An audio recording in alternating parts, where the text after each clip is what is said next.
se fuera dosificando, ¿no? Y te fuera dando más. Más aún, profecía, que entienden la profecía como la predicción del futuro, ¿no? Como que te pueden predecir el futuro. Y hay iglesias en donde, en lugar de que le llamen una consejería bíblica, dicen, vea que te profeticen, ¿no? Y entonces pues, las profecías rayan dentro de muchas cosas. Yo las ridiculizo, ¿verdad? Y es que vea que te profeticen y entonces tú les dices, no, pues fíjese que ando con otra mujer que no es mi esposa. Ah, pues te profetizo que si sigues así tu esposa te va a dejar. No, pues estuvo buenísima la profecía, ¿no? Eh, y a veces, pues es simple y sencillamente, pues te sacan información, para regresártela de alguna manera. Y más aún las sanidades, pues tú puedes escuchar de gente que dice que fue sanada, pero también podemos escuchar de gente que fue sanada por la Virgen de Guadalupe, ¿no? También podemos escuchar de gente que fue sanada porque fueron a bailar a Chalma, ¿no? O porque el niño de Atocha, o porque fueron con un chamán y el chamán les dio algo.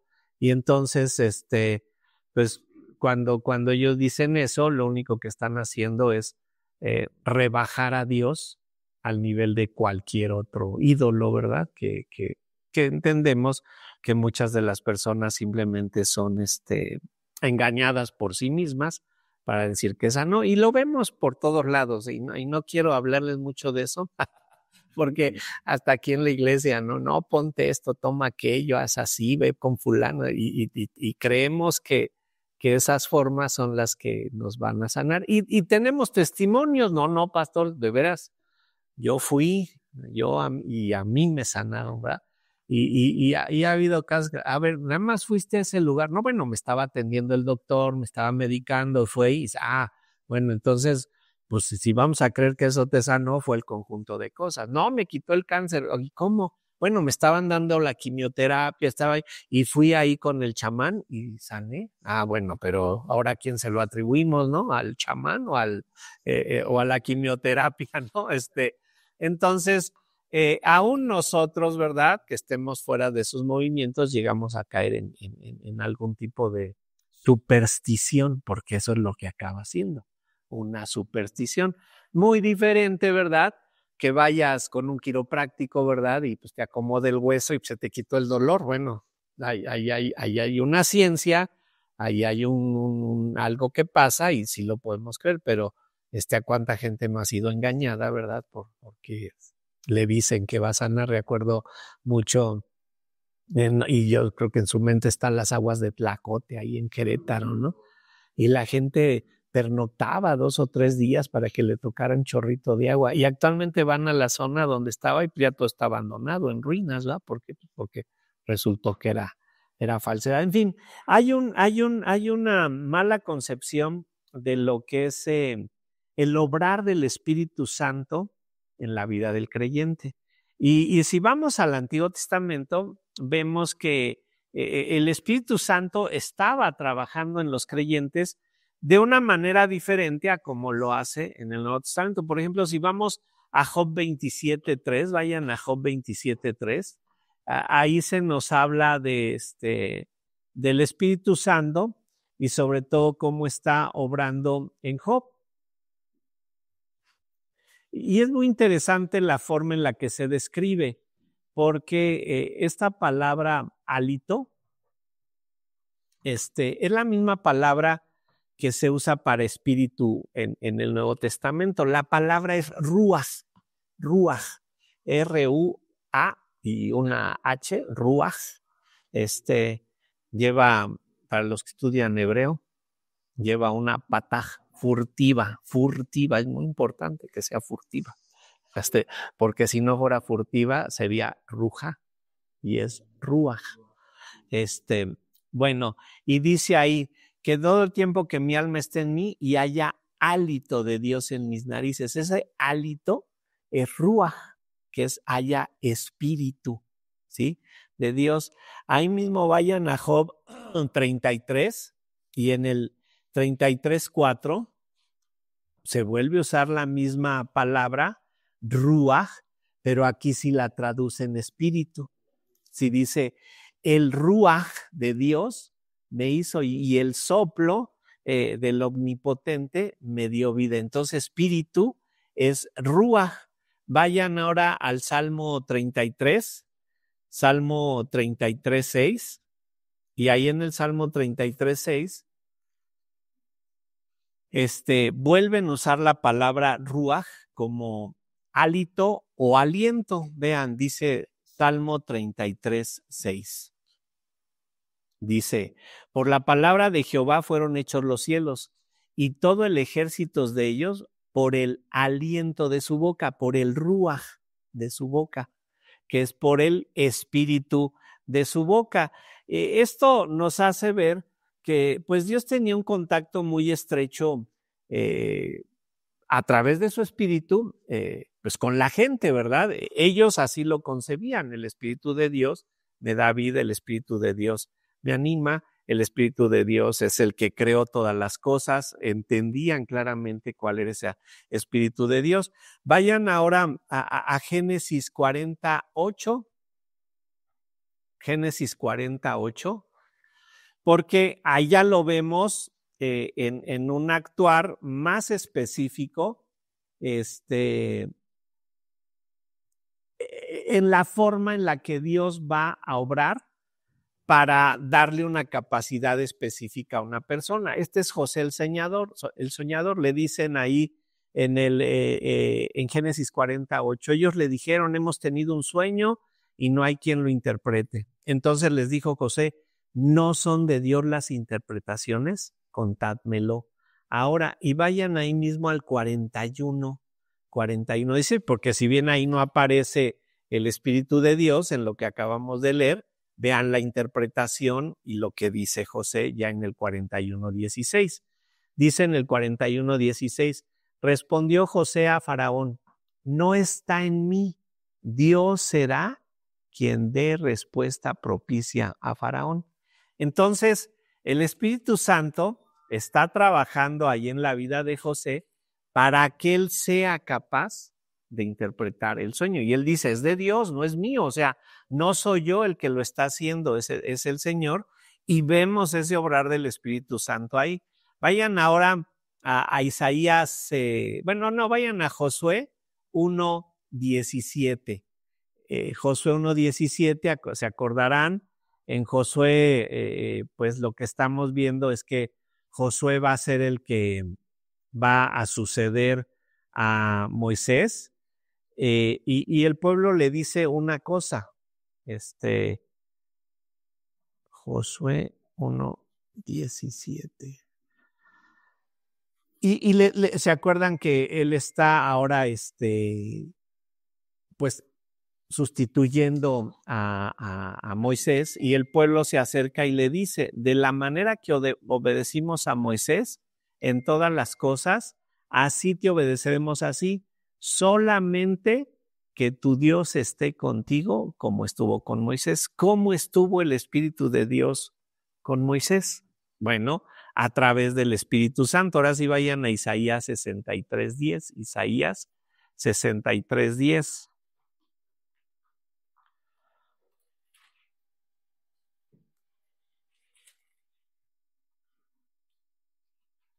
Isaías 63:10. Está hablando del tiempo en el que Moisés anduvo ahí, en el desierto, ¿verdad? Y les está haciendo un recordatorio en donde les dice todo lo que sucedió. Desde el 9 dice, en toda angustia de ellos, él fue angustiado y el ángel de su faz los salvó, en su amor y en su clemencia los redimió y los trajo y los levantó todos los días de la antigüedad, mas ellos fueron rebeldes e hicieron enojar a su Santo Espíritu. ¿Se acuerdan que se rebelan en contra de Moisés? Y dice, hicieron enojar su Santo Espíritu. ¿Cuál Espíritu? El de Dios, por lo cual él se volvió enemigo y él mismo peleó contra ellos. Versículo 11, pero se acordó de los días antiguos de Moisés y de su pueblo diciendo, ¿dónde está el que les hizo subir del mar con el pastor de su rebaño? ¿Dónde el que puso en medio de él su Santo Espíritu? ¿No? Entonces el Espíritu de Dios obró también en Moisés, ¿verdad? Obró del mismo modo, iba a obrar en Josué. Dice, solo que esté Dios como estuvo con Moisés. ¿Cómo estuvo con Moisés? A través de su Espíritu Santo. Y un versículo que nos hace ver más claramente cómo es que el Espíritu Santo está obrando de maneras específicas, con personas específicas, para labores específicas. Vayan ahora otra vez a a Jueces, pero vamos a ver a Sansón en Jueces 14, versículo 6, ¿no? Esto es el obrar del Espíritu Santo en el Antiguo Testamento. Jueces 14, 6, es ahí Sansón, y vean de dónde se nos declara que venía su fuerza.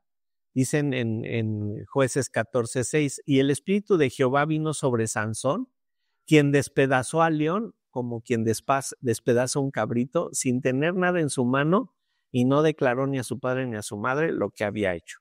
Bueno, aquí nos habla de que el Espíritu de Jehová obraba en Sansón, y cada vez que Sansón ejecutó su fuerza, pues Dios estaba con él. ¿Se acuerdan que le cortan el cabello, ¿verdad? Por consejo de Dalila, le van a sacar los ojos, y al final, ¿verdad? Cuando está ciego, va a la fiesta de los filisteos y pide que lo acerquen a las columnas. Y ahí le dice, Señor, te pido que una vez más me permitas tener eso. No clama al Espíritu específicamente, pero estos pasajes nos hacen ver que fue el Espíritu Santo el que estaba ahí obrando. De duda. En lo que leíste hace unos minutos, tantos músculos. Y ahorita aquí. Eso es gramática. No confíen nunca en eso, porque es una traducción. Por eso nos vamos al original, al hebreo, que por eso en el seminario se estudia hebreo, no para que hablen hebreo, sino para que no se dejen llevar. Esto es una traducción y una impresión. Ponen espíritu, que puede referirse también al espíritu del hombre con la misma palabra, pero los editores consideraron en dónde tenían que poner con E mayúscula y con E minúscula, pero no es una constante que en la que podamos confiar. Por eso el contexto nos dice con mayor claridad qué es, ¿no? Y la palabra en el hebreo, ¿no? Bueno, entonces, en el Antiguo Testamento, ¿verdad? Vemos este obrar del Espíritu Santo. Vean otra evidencia de este poder especial para que la persona cumpla con una tarea específica por un tiempo específico. Esto es en el Antiguo Testamento y es muy importante porque en el Nuevo ya el Señor no va a hacer que el Espíritu Santo habite de esa manera en nosotros, sino que va a habitar constantemente. Vayan a 2 de Samuel 23:2. 2 de Samuel 23:2.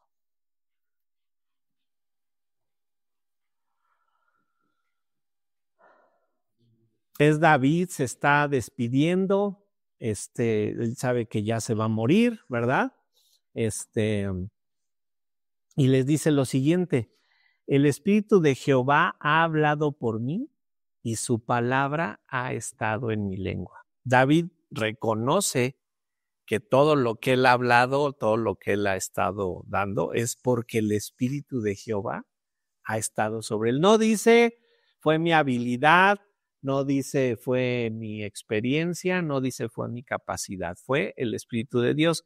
Y hay otra cita que se me olvidó poner, que es muy interesante, porque cuando el Señor nombra a Saúl, es en 1 de Samuel, déjenme ver si lo logro identificar rápido. Sí. Cuando el Señor le dice a Saúl que ya va a ser el rey a través de Samuel, le dice que va a descender por un camino y el Espíritu de Jehová va a venir sobre él. Pero en este caso, Samuel le está diciendo que va a tener ese poder y no vemos a Saúl obrando adecuadamente al Espíritu del Señor. Es más, es desobediente. No llega, está por ahí en 1 Samuel 9 o 10. Porque es las asnas. Aquí está. Es 1 Samuel 10:6. Es 1 Samuel 10:6. Le está diciendo Samuel a Saúl todo lo que va a pasar con él, cómo va a ser confirmado, y le dice en el 10:6, entonces el Espíritu de Jehová vendrá sobre ti con poder y profetizarás con ellos y serás mudado en otro hombre. Eso le va a pasar a Samuel, ¿verdad? Pero a Saúl. Pero Saúl no va a querer enfrentar a los filisteos. Va a ser un hombre cobarde y le dice, y vas a esperar a Samuel, a que vaya Samuel y profetice. Tú lo vas a hacer solamente momentáneamente. Vas a esperar a que llegue Samuel, te confirme y entonces ya atacas. Y él decide no esperar, ¿se acuerdan de la historia? Y decide tomar la acción de sacerdote. Y entonces el Señor dice, no, entonces te quito mi espíritu, porque yo te habilité para una tarea específica que no estás cumpliendo, te lo quito, ¿no? Entonces vemos que el Espíritu Santo habitaba de manera específica en hombres específicos, para labores específicas, por tiempos específicos, ¿sí? Esto es en el Antiguo Testamento, pero ¿por qué surgió esto? Vayan a Números 11, 25 al 29. Ahí en Números 11 estamos viendo, ¿se acuerdan que 11? ¿Se acuerdan que Samuel llega un momento en el que pues ya está cansado, ¿verdad?, de ese pueblo, y su suegro Yetro le dice, pues sabes qué, tienes que hacerte de ayuda, ¿no? Tienes que buscar a quien te ayude y para que tú puedas realizar esta labor. Y ahí en el 11:25 dice, déjenme llego. Bueno, desde el 24. Dice, y salió Moisés y dijo al pueblo las palabras de Jehová, y reunió a los 70 varones de los ancianos del pueblo, y los hizo estar alrededor del tabernáculo. Entonces Jehová descendió en la nube y le habló, y tomó del espíritu que estaba en él, Moisés, dice, y lo puso en los 70 varones ancianos, y cuando pasó sobre ellos el espíritu, profetizaron y no cesaron. Ahí hay un momento en el que el Señor le dice a Moisés, tú ponme a 70 hombres y yo les voy a poner del espíritu que está en ti. Es decir, les voy a poner parte del espíritu que hay en ti para que hagan el trabajo junto contigo. No lo iban a hacer solos, los hombres iban a ser transformados para llevar a cabo una labor específica durante un tiempo específico para un fin específico, y después Dios lo iba a quitar. Y vean, si seguimos leyendo ahí, dice en el 26, y habían quedado en el campamento 2 varones llamados, uno de Eldad y otro de Medad, sobre los cuales también reposó el Espíritu. Estaban estos entre los inscritos, pero no habían venido al tabernáculo y profetizaron en el campamento. Y corrió un joven y dio aviso a Moisés y dijo, Eldad y Medad profetiza en el campamento. Estos parece ser que se quedan ahí, no vienen al campamento a hacer sus funciones y se quedan allá profetizando, ¿verdad? En el campamento. Entonces vienen y dicen, oye, allá hay unos que están ya haciendo algo inadecuado, ¿no? O sea, ¿cómo que se quedan allá a profetizar? Versículo 28. Entonces respondió Josué, hijo de Nun, ayudante de Moisés, uno de sus jóvenes, y dijo, Señor mío, Moisés, impídelos, ¿verdad? O sea, ¿cómo están desordenados? Pero Moisés le respondió, ¿tienes tú celos por mí?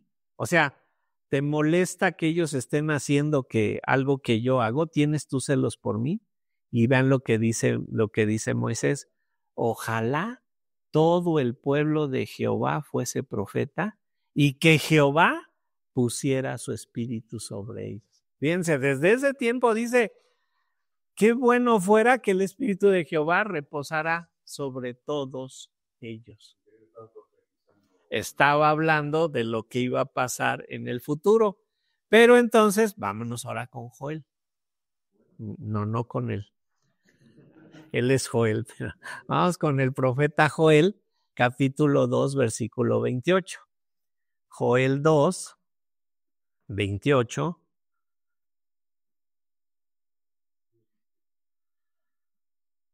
Está hablando Joel del tiempo del Nuevo Testamento y en especial de la llegada del Espíritu Santo, ¿verdad? Y si tienen Reina Valera, dice ahí derramamiento del Espíritu de Dios. Joel 2, 28 dice así: y después de esto derramaré mi espíritu sobre toda carne, y profetizarán vuestros hijos y vuestras hijas, vuestros ancianos soñarán sueños y vuestros jóvenes verán visiones. Y también sobre los siervos y sobre las siervas derramaré mi espíritu en aquellos días, ¿no? Está hablando de la llegada del Espíritu Santo. Entonces, tenemos toda la información del Espíritu Santo en el Antiguo Testamento. Hay evidencia de un poder especial por medio del cual aquellos que fueron utilizados por el Señor de una manera o de otra reconocen que había un poder en ellos que les permitía llevar a cabo la tarea que les había sido encomendada por el mismo Señor. Entonces, el Espíritu Santo lo vemos en el Antiguo Testamento. Algunos dicen, no es que en el Antiguo Testamento no está el Espíritu Santo, solo en el Nuevo. No, ahí lo vemos obrando y lo vemos de alguna manera funcionando de una manera introductoria hasta el momento en el que llegando a nosotros al Nuevo Testamento, vamos a ver el cumplimiento de ese deseo de Moisés. Ojalá todos profetizaran. El cumplimiento de la profecía de Joel, que es un cumplimiento parcial, ahorita lo vamos a ver, Joel 2:28, en el donde el Señor derrama su espíritu sobre nosotros. Entonces, vámonos al Nuevo Testamento, ¿verdad? Ya vimos el obrar del Espíritu en el Antiguo. Ahora vamos a ver cómo se ve en el Nuevo Testamento, ¿verdad? Hechos 2, vayan ahí, es contundente porque se considera el cumplimiento parcial de Joel 2:28, ¿verdad? Y es el hecho de que el Espíritu Santo va a estar ahora en los nuevos creyentes, ¿sí? Se considera Hechos 1:8, véanlo rápido, ahí está, una hoja antes, dice, pero recibiréis poder cuando haya venido sobre vosotros el Espíritu Santo, está hablando de esa llegada, y dice, y me seréis testigos en Jerusalén, Judea, Samaria y hasta lo último de la tierra. Se considera el bosquejo de todo Hechos, cómo llegó a Jerusalén, a Judea, a Samaria y hasta lo último de la tierra. Y en esos momentos específicos, que no los voy a ver a detalle, vemos que se hacía presente el Espíritu Santo y había un hablar en lenguas. Pero es curioso porque en donde más se hace evidente esto es en Hechos 2, el que todos hablaron en lengua. Pero ojo, no hablaron lenguas angelicales. Hablaron idiomas específicos.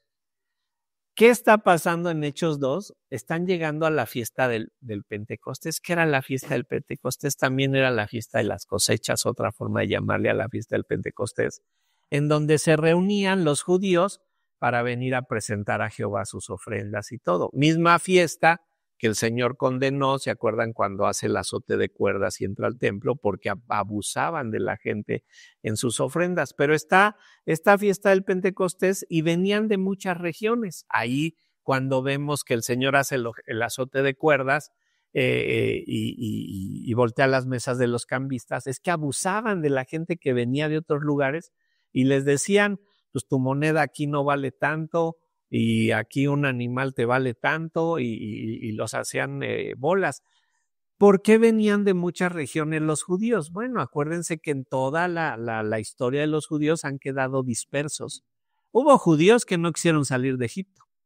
Y sí, desde antes. Algunos se quedaron en Egipto. Otros se quedaron en el camino del desierto, que dijeron, no sigo más, aquí ya encontré un pueblito, aquí me quedo. Otros fueron esparcidos cuando Asiria y Babilonia hacen su invasión, que es de donde vienen los samaritanos, las tribus del norte, las tribus del sur. Y otros muchos más fueron esparcidos durante la persecución que hubo en el Señor.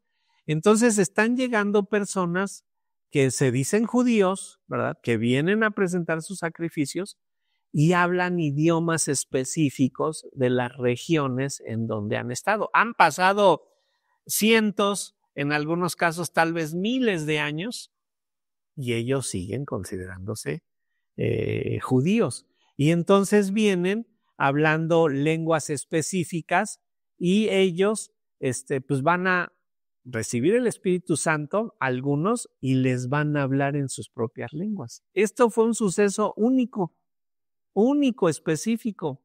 En la historia del cristianismo, solo ha habido un hombre que dijo hablar en lenguas, y esto fue alrededor del año 175, de apellido Montano, donde viene una corriente de los montanistas, así se les llamaba.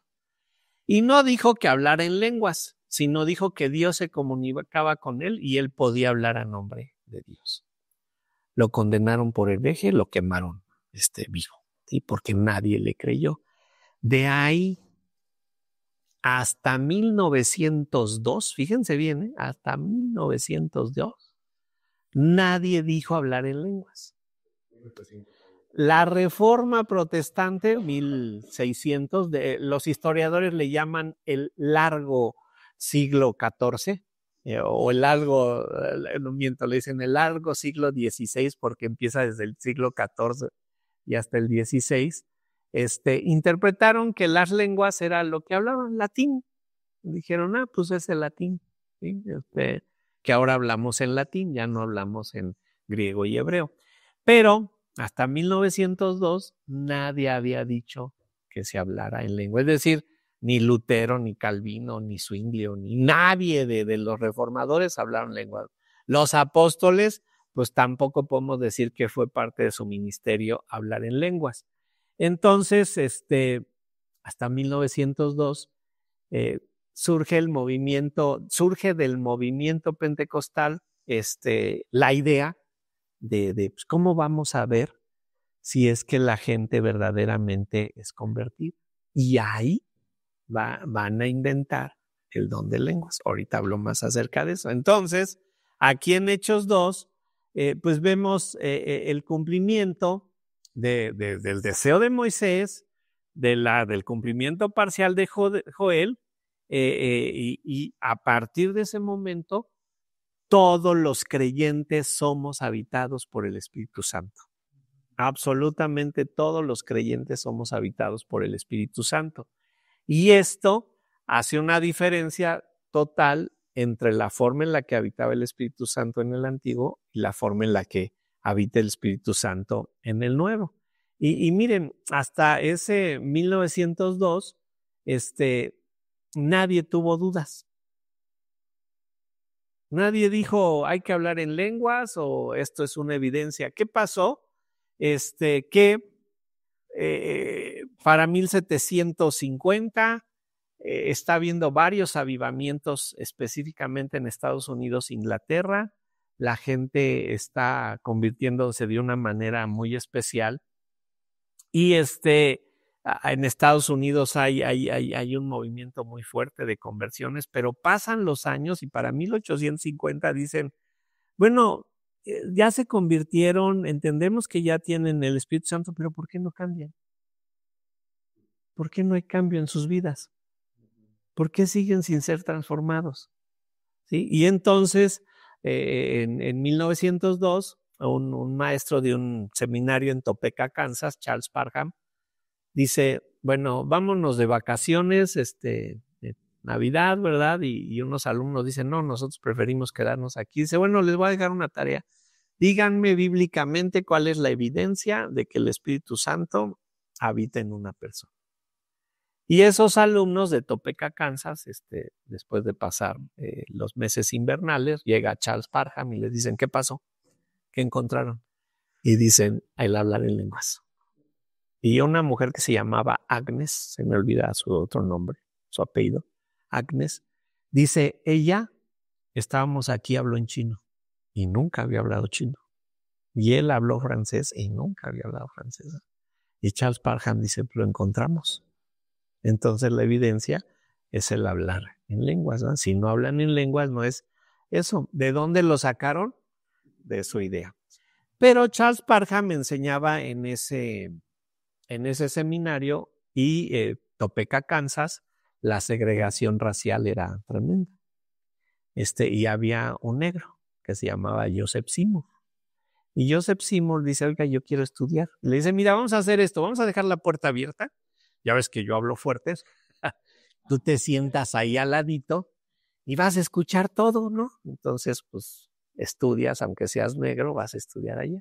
Y así es como aprende Joseph Seymour el hablar en lenguas. Charles Parham no destaca, no hace nada bueno, de hecho lo corren de su iglesia, no le gustaban sus ideas y desaparece en la historia Charles Parham. Pero Joseph Seymour, pues como no lo dejaban ministrar allá, se viene al sur de California porque estaban llegando muchos inmigrantes a las cosechas y llega específicamente a una calle que se llama Azusa, la calle de Azusa en Los Ángeles. Todavía existe la calle de Azusa.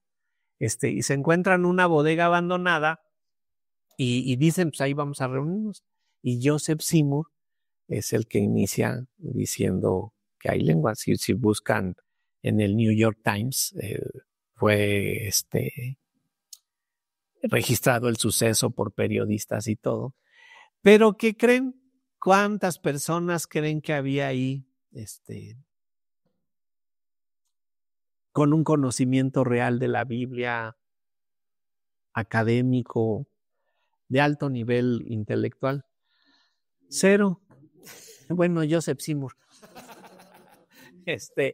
Porque se va a la zona donde estaban llegando todos los inmigrantes de todas las nacionalidades, pero más fuerte, ¿quiénes llegaban? Mexicanos, ¿sí? Ellos son los que son más instruidos junto con los chinos y de otras nacionalidades, porque ahí se empiezan a juntar porque pues son segregados por todo el pueblo güero americano de ojo verde y los segregan ahí y ellos van a aprender, ahí van a estar por algún tiempo, ahí se va a gestar todo esto. Pero junto con eso, pues está creciendo el movimiento metodista desde 1750, se convierte en pentecostal. Los pentecostales dicen hay que hablar en lenguas y eso les llamamos los carismáticos de la primera ola. Nada más dijeron que hablaban lenguas. Hasta ahí llegaron, ¿sí? Pero para 1946, ahí cerquita de donde está la iglesia de MacArthur, en Van Nuys, surgen otros carismáticos que dicen, no, también profetizamos. ¿Sí? O sea, también podemos terminar, a eso le llaman la segunda ola. Y ya para 1970 llegan los sanadores, ¿sí? Y eso le llamamos la tercera ola. Que todo eso surge del movimiento carismático. Aunado a todo esto que está pasando, de los metodistas surgen la idea de generar avivamientos, o sea, nos regresamos a 1850, ¿vale? Y ellos dicen, mira, con los hermanos Wesley, con Whitefield y Wesley, que eran dos Wesley y un Whitefield, hubo un avivamiento. Con Jonathan Edwards hubo un avivamiento. Pero si se dan cuenta, si estudiamos la historia, hubo avivamientos en diferentes etapas.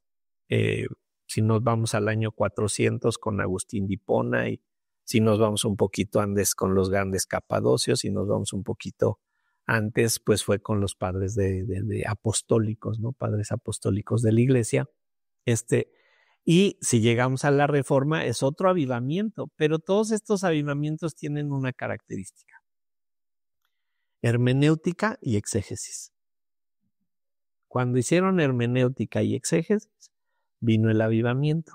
Pero para 1850 dicen, vamos a buscar cómo hacemos nosotros los avivamientos, ¿no? Y surge un hombre que se llama Charles Finney, que era un abogado, no era teólogo, no era de seminario, y dice, yo les voy a generar nuevos avivamientos, ¿no? Y surge la predicación del evangelio en carpas. Se mueven por todo Estados Unidos en carpas y él dice, tengo cientos de convertidos cada vez que voy.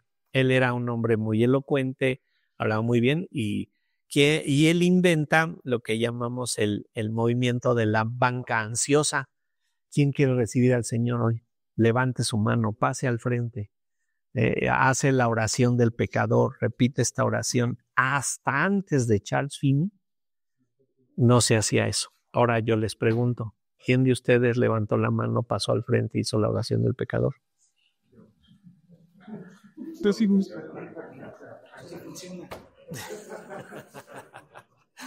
Porque, pues eso nos enseñaron. ¿Y quién les iba a decir cuando llega? Oiga, así no se hace, ¿eh? Pues no sabíamos nada. Entonces teníamos, lo que nos dijeran, eso creíamos, ¿no? Y bueno, nosotros no sabíamos nada y ellos tampoco. Esto va a llenar iglesias, ¿sí? De Charles Finney va a llegar Billy Sunday y otro que sí conocen, Billy Graham. Y Billy Graham, Billy Sunday y Charles Finney son los encargados de saturar iglesias. Pero hubo un problema. Sí las llenaron, pero las llenaron de inconversos, que creían que por haber levantado la mano, por haber hecho la oración del pecador, ya eran creyentes. Ahora, ustedes levantaron la mano, pasaron al frente, hicieron la oración del pecador, como yo, porque pues eso nos enseñaron. Pero al paso de los años vemos que fue una realidad, ¿sí? Pero ¿cuántos se han perdido creyendo que por haber levantado la mano y hecho la oración, ya son creyentes? No asisten a la iglesia, no forman parte de ningún grupo, pero se dicen creyentes. Soy cristiano, porque esto dio origen a las cifras evangelásticas, no evangelísticas, evangelásticas. Billy Graham estuvo aquí en el Estadio Azteca, no sé cuántas veces, pero estuvo aquí en el Estadio Azteca compartiendo y dijo, hubo 15,000 convertidos, 8,000 llenaron la tarjeta. Bueno, ¿y cuántos se congregan? Pues como 200. Pues entonces dices, pues no hubo en realidad nada, o sea, son cifras terribles. Pero ojo, corremos el peligro de ser parte de la estadística. ¿Cuántos creyentes hay en esta iglesia? Pero ¿cuántos son verdaderos hijos de la fe? ¿Y cuántos son verdaderos obedientes de la palabra de Dios que están luchando por ello, ¿no? ¿Quién? Y pues muchos levantamos la mano, ¿no? O que lo dijeron, los que hicieron una oración. Pero hay quienes dicen, bueno, bíblicamente más bien, ¿cómo es entonces la conversión? ¿Cómo es? Solamente, miren, muchos dicen saber el día y la hora en la que se convirtieron. No lo dudo, puede ser cierto, es real. Otros decimos, pues yo creo que en mí fue un proceso, ¿sí? Pero haya sido inmediato un proceso, una característica es esta. Odias el pecado, entiendes el pecado cada día más y cada día te vas separando más del pecado para servir más a Dios. Ojo, ¿esto qué quiere decir? Que todos tenemos el mismo proceso de crecimiento, ¿no? No, porque entonces sería, oye hermano, yo tengo 35 años aquí. Ah, bueno, a los 35 ya eres pastor de una iglesia de este tamaño. Pues no sé, eso no opera. O ¿cuántos años tienes tú en la congregación? Pues tantos, o tantos de cristiano. Ah, bueno, ya debes de haber hecho esto. No, pues no la es, porque nosotros estamos siendo usados por el Espíritu Santo para llegar a un nivel que el Espíritu Santo ha determinado y que nosotros vamos a ser usados por el Espíritu Santo. De ahí decimos, ¿qué privilegio tengo yo o qué me distingue de ustedes el ser pastor? Pues en realidad no hay algo que yo diga, es que yo fui más inteligente que tú. Es que yo sí obedecí, es que no, es un don de Dios el que está operando en nosotros. Oye, bueno, en el tema de la conversión, tenemos que entender que también es más racional que emocional, porque también pueden decir, sentiste difícil. Entonces, sí, o sea, pero sí creo que la emoción sí tiene su lugar. Ajá, pero dices bien, es más racional que emocional. Pero sí hay emoción.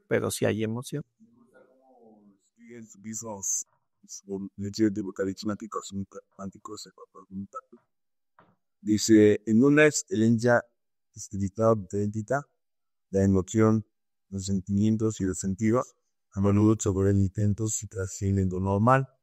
Estos pueden incluir fuertes sentimientos de remordimiento codificado y fuerte sentido de confianza que sobrepasa el dolor en una situación traumática. Una paz que se sobrepone en medio de los problemas, el abrumador sentido de gozo relacionado con la confianza y la esperanza en Dios, el intenso dolor por los partidos, la desborosada alabanza a confiar en la gloria de Dios, o un celo atacado por el índice. La experiencia espiritual es, por definición, una conciencia interna que incluye una fuerte emoción en respuesta a la verdad de la palabra de Dios. Bueno, aquí el problema radica en cuando nosotros queremos decir quién sí, quién no. O sea, yo quiero determinar quién sí es convertido y quién no es convertido. Y quiero basarme en la apariencia externa. Y fíjense bien, a lo más que podemos llegar a veces decir, este hermano da muestras de que es convertido. Y este hermano da muestras de que no es convertido. Pero ni puedo asegurar que es, ni puedo asegurar que no es. ¿Sí? Porque es algo íntimo, algo personal, y la única comprobación es que desea servir a Dios y desea servirlo a través de los hermanos. Decimos, si tu fe no te puede llevar a la Biblia, tu fe tampoco te va a llevar a la iglesia. Tu fe tampoco te va a llevar al cielo. Entonces, tenemos que estar en la lucha por hacer todo eso de manera constante, ¿no? Y luego tú. No nos damos cuenta, ¿no? Cuando nos convertimos. A mí me pasó, ¿no? Me di cuenta con el tiempo, pero no es progresiva la salvación. La salvación es instantánea. Nos damos cuenta después porque uno dice, es que yo estoy empezando a ser cristiano, ¿no? O sea, no, ¿eres o no eres? Entonces, sí hay que tener cuidado ahí en que nos damos cuenta poco a poco porque vamos aprendiendo finalmente, ¿no? ¿Qué es lo que Dios quiere de nosotros? Y un punto, ¿no? Que podemos ver acerca de que somos salvos, uno es que queremos obedecer y buscamos al Señor, ¿no? Sí. Cuando vas predicando, platicas con alguna persona acerca del momento, ¿no? Que comienza Mateo 28, 19, dices yendo y haciendo, ¿no? Y luego hablas de Hechos 1:8, que dice, ves testigos desde Jerusalén hasta el mundo. Pues cuando llegas con una persona que no conoce a Jesucristo y predicas el Evangelio, esa persona, sea racional o sea emocional, tiene un cambio interior. No necesariamente podemos decir que es un cristiano, pero la parte va y que reconoce ser pecador, ¿no? Y después, cosas que, o cuantos todos pecados, Romanos también dice, todos destituidos de la gloria de Dios. Entonces, si esa persona en su yo interior tiene un encuentro con Dios y le pide perdón por sus pecados y te reconoce a Jesús como el Salvador, vamos a decir que ese proceso de conversión se dio espiritualmente hablando, más no corporalmente, porque quizás siga siendo la misma persona de siempre y no es a leer la Biblia en vez de... Bueno, o sea, el problema surge en que queremos certificarlo, ¿no? O sea, compartir el evangelio de la manera tradicional no lo veo mal. El único problema que hay es que le llegamos a decir a la gente, ¿verdad? Y ese era lo que hacía la tradición. A partir de este momento ya eres salvo. Eso no es cierto. Por lo mismo que dices. Pues no sé si nada más fue emocional, no sé si es real, o si va a tener que pasar por un proceso para que entonces él se dé cuenta que no lo hizo como debía y que lo debe de hacer, o que simple y sencillamente se fue y no regresó. No podemos, perdió la salvación, porque entonces de ahí viene.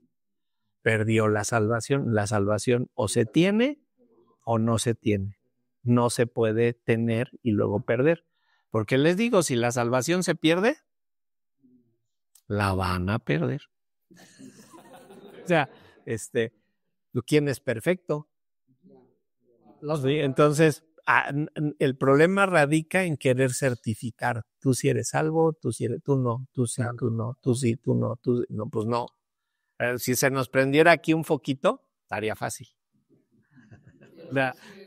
Saliera la aureola, ¿no? Ya estuvo. Que solo Dios conoce los corazones, ¿no? Claro. Yo no puedo decir que XY persona eso no es cristiano. No, ni una ni otra, ni garantizarle que es, pero sí le podemos decir tu comportamiento muestra pues que no eres creyente, ¿no? Entonces yo te sugiero que lo recapacites, lo analices, ¿no? Y ahí la carta, no, por Hechos 8 que dicen, seréis testigos, ¿no? Y la idea es que tu comportamiento manifieste cara. Pero ¿cuánto tiempo? No debe ser cada día más creciente. El resto de tu vida, ¿no? Y puede haber quien se frena, ¿no? Pero no deja de subir. Y hay quien dice, yo vengo en elevador, ¿no? Tú por la escalera. O sea, no son competencias.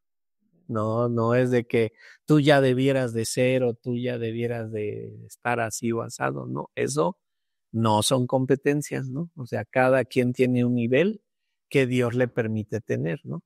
Pero esto es comprendiendo, ¿verdad? Porque no hemos hablado de los dones espirituales a detalle, la próxima hablamos de los dones ya a detalle, ¿no? Ahorita solo hablamos de una manera panorámica cómo es que desde el Antiguo Testamento vemos al Espíritu Santo obrar y lo vemos, pues ya en el Nuevo, siendo cumplimiento de lo que sucedió en el Antiguo, para lo mismo, para que sirvamos al Señor. Pero la diferencia más radical es que ahora lo tenemos de manera constante. Allá, pues sí, pues ya el Señor me quitó su espíritu, ¿no? ya acabé la labor que el Señor me encomendó, ya se acabó, pero ahora lo tenemos de manera... ¿Y por qué el Señor hizo eso? Pues porque de otra manera no llegamos al cielo, ¿no? Nos perderíamos en el camino, perderíamos la salvación, ¿no? Mucho ligado, no de que está al lado del pleito, sino de nosotros mismos, porque las palabras que dijo los jefes, sobre dónde cae la semilla. Todo aquel que esté firme, cuide que no caiga, ¿no? O sea, pero es yo, ¿no? O sea, el Señor no nos manda a andar certificando quién sí, quién no. Y hay hermanos, ¿no? Que les hace algo el hermano, ¿verdad? Algo que no les gustó, y yo creo que no es creyente. Mira lo que me hizo, ¿no? No me pagó. No, pues puede ser un creyente tranza, ¿no? Todavía no ha aprendido que no debe de ser tranza. Vamos a darle chance, ¿no? Pero eso lo hizo Pablo. En la de Corintios, capítulo 4, versículo 5. Así que no considéis nada antes de Enco, hasta que mencionar, el cual va a aclarar también los juicios de las tinieblas y manifestará los negocios de los que entonces cada uno recibirá sobre la salida. Dice Hebreos 4:12, la palabra de Dios es cortante más que espada de dos filos y penetra hasta partir las coyunturas y los huesos, dice, y discierne los pensamientos y las intenciones del corazón. Entonces, ¿quiénes somos los más interesados en ser juzgados? Nosotros mismos. ¿Cómo vamos a juzgarnos a nosotros mismos cuando somos expuestos a la palabra, ¿no? Para que no caigamos en confusión de lo que es el don del Espíritu Santo, ¿no? Oremos. Señor, pues te exaltamos dándote gracias por el tiempo que nos das para estar juntos. Te rogamos que te glorifiques con lo que hemos hablado y sobre todo, Señor, que nos permitas ir entendiendo más y más acerca de los dones espirituales. Señor, oramos a ti en el nombre de Cristo. Amén.